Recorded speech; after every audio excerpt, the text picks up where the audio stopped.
Hello guys, അപ്പോൾ നമ്മൾ Christmas വെക്കേഷന് ശേഷം നമ്മൾ കോളേജിലോട്ട് പോകുകയാണ്.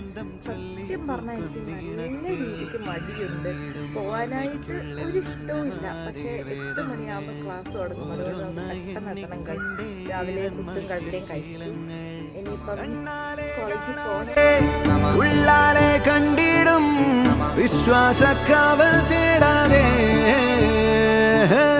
നാരായ തുഞ്ചത്തെ നേരേതോ പൊയ്യേതോ ഏതേതും ഓർക്കാതെ നീ നിന്നിൽ തന്നെ നിന്നെ തന്നെ